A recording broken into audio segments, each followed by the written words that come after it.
Statement of Melanie King regarding her further researches into... I'm just calling them war ghosts.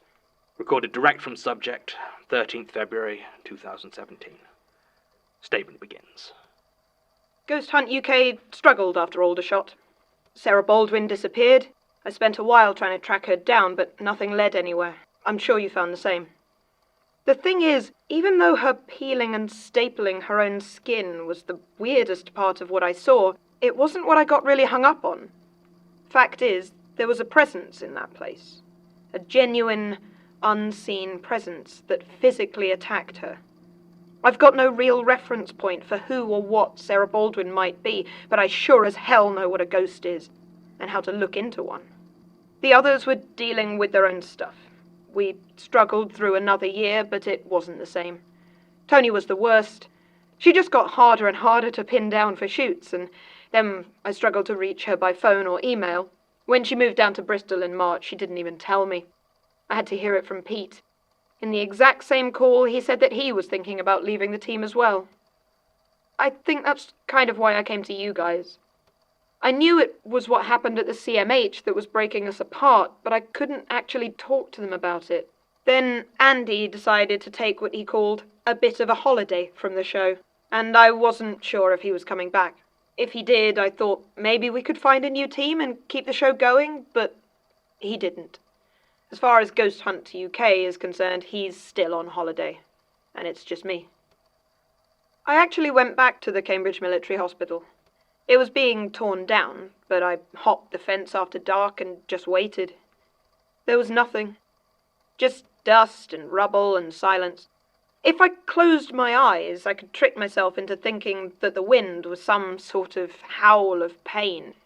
But that's all it was, really. The wind. So I started looking into similar buildings, military hospitals specifically, but anywhere with a reputation for being haunted and connected to historical conflicts.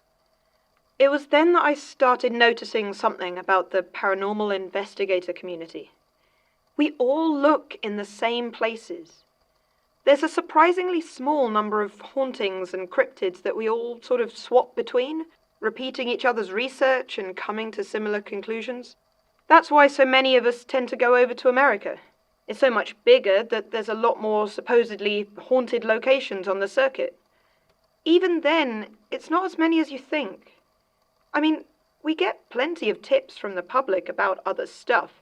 They don't all come to see you, you know. But if they're not reporting something that we're already at least a bit familiar with, we tend to dismiss them out of hand. I used to assume this was to protect us from drunks and weirdos who ate the wrong kind of mushroom. I don't think that's it, though. I think it's to protect us from the stuff that might be real. Make sure we only go looking after encounters that others have already confirmed are safe.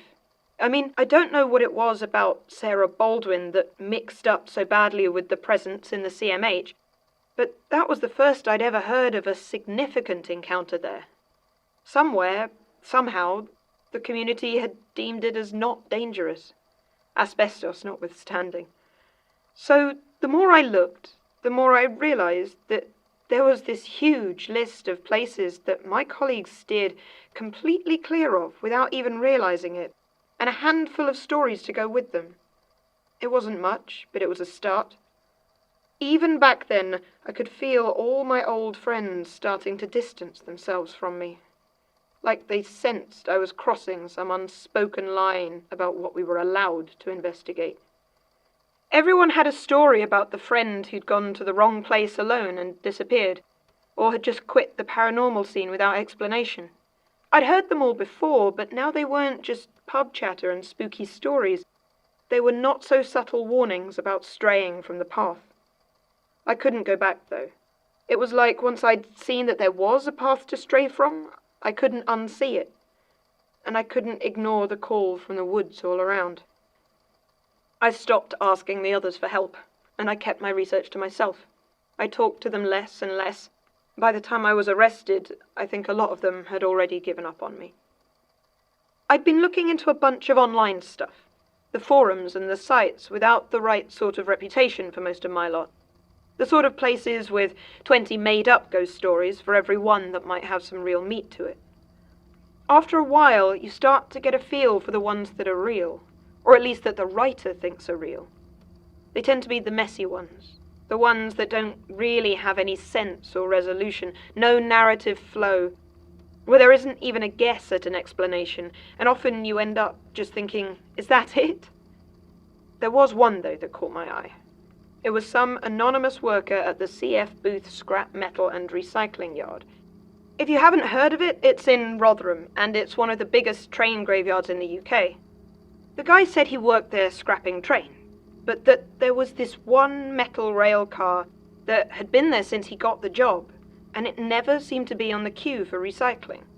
He'd asked his supervisor, but they just shrugged and told him if it wasn't queued, it didn't get scrapped, and he couldn't get a straight answer out of anybody as to why it had just been sat there for years. He said it was old, like 1950s old, or even earlier maybe. More than that, he said that any time he passed it while working late, he got a really strong metallic odor that cut through all the other smells of the junkyard. He said he'd never been inside the carriage, but that it smelled like old blood. The same post was on a couple of different forums, and each time told slightly differently.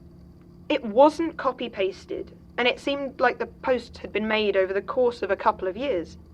There was nothing really to separate it out from the hundreds of horror story liars that surrounded it, but it stuck with me.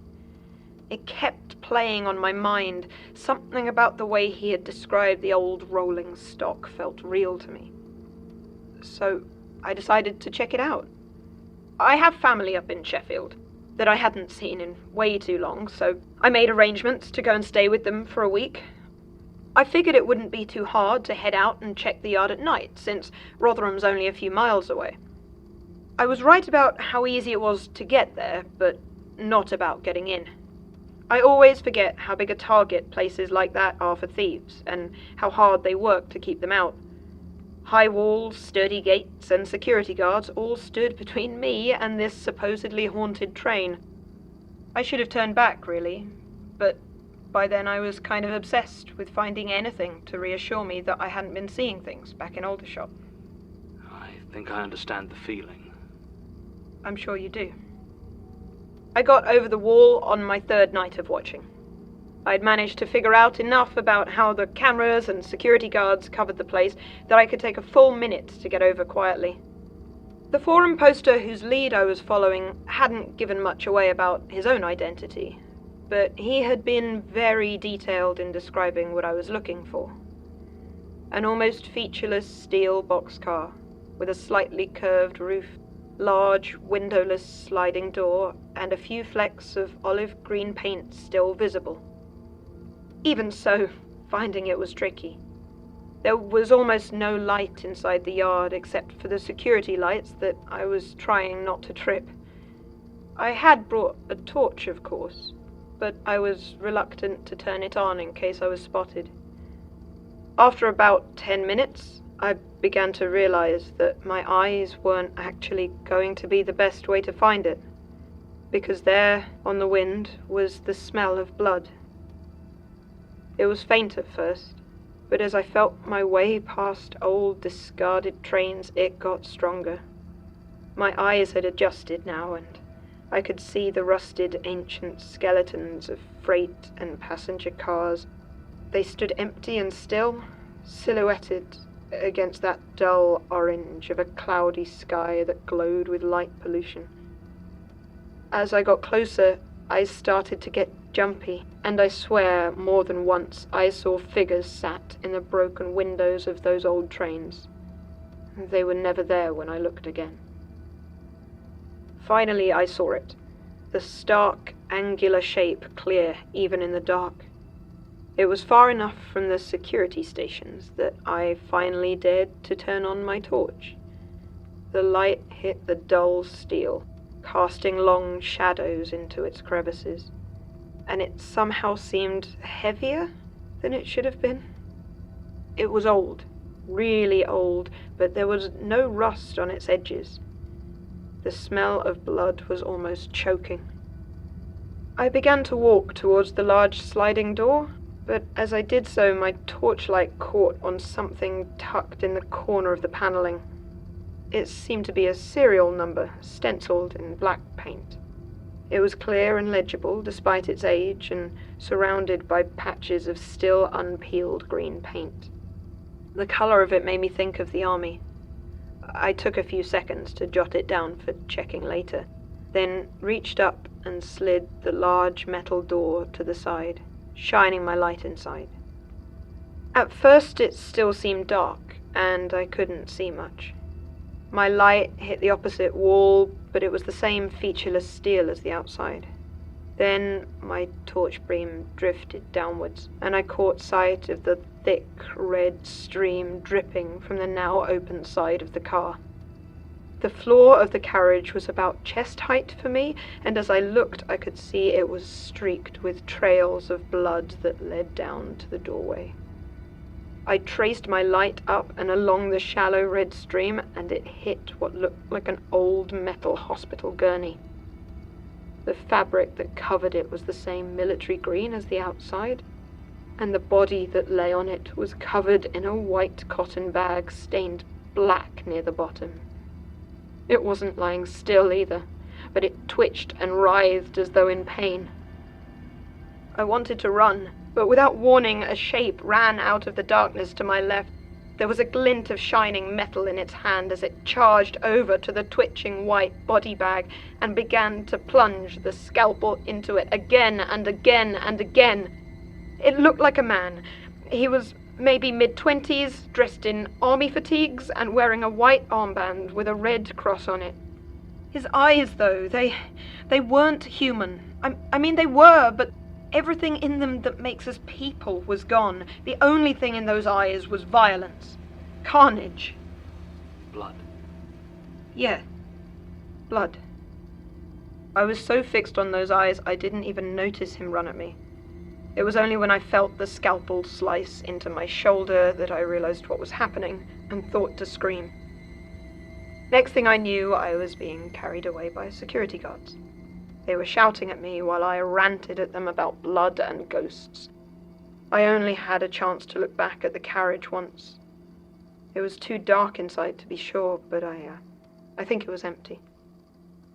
They couldn't decide whether to call the police or the ambulance, so split the difference and called both.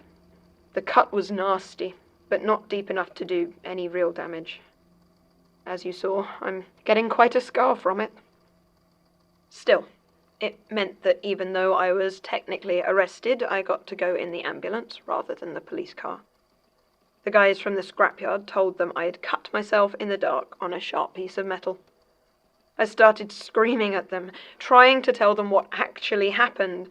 That must have been when that dog walker, or whoever the hell it was, started filming. I was actually a meme for a day or two. You do know what that is, don't you? Yes, I know what a meme is. You were saying? Well, that's it, really. After I recovered, they dropped the charges, and I came to you, looking to use your library. You see, I still had the serial number, and I looked up the carriage afterwards. It was from World War II, the 11th U.S. Army hospital train operating in the European theatre from August 1944. The train crew was actually commended for their service. But It crashed in April 1945, derailed, killed 5 crew and seriously injured 14 more. There weren't any patients on board at the time, at least not officially. There was only one steel train car that avoided derailment. I see. Exactly. There's not a lot more information on it, though, and I've no idea how it ended up in Rotherham, so I came here to dig a bit deeper. Really? Our library is extensive, but it's hardly focused on the Second World War. No, but the most detailed description of the crash that I could find came from the report of a man called William W. Hay, and later in life, William Hay Became a noted occultist whose memoirs and researches were only ever published in heavily edited form, and we have unexpurgated copies. Exactly. Did you find anything? Plenty. He'd served on the 11th hospital train as engineer, and there was a lot he had to say about it. They even let me make a photocopy. On the subject of savagery, I have myself seen the long-term effects upon the psyche of witnessing the violence men may inflict upon one another. A dulling of the senses is merely the first step, though one that few progress beyond. In more acute cases, there comes a strange mania, a fascination with the mechanisms of this violence, the tactility of injury and the sensations that accompany it. The smell of blood especially appears to incite in a certain sort of mind, numbed by the horrors of war, the urge to commit unspeakable violence. I saw it once in the eyes of a young medic near Marais, a thing so grotesque that I have some sympathy with those who decided to crash rather than risk his rampage. But even that pales to insignificance compared to what I saw in the infirmary at Amritsar. 24 Gurkhas tearing each other to pieces, consumed by the terrible butchery they had inflicted. Such things are not to be dwelt on, but serve to illustrate my proposition that violence, inflicted, received, or even just witnessed, can not only deal injury to the body or the mind, but to the soul itself. I see. So does this mean... Yes, and I've got my plane to India already booked. Even after your experience with the hospital train, it sounds like this could be far more dangerous. Oh, thank you, but I don't need your fake concern. It's not fake. I've heard them talking upstairs. You know this obsession even better than I do. I just wanted to make my statement. In case you get murdered by ghosts. Yes. I understand. Thank you, Melanie. End recording.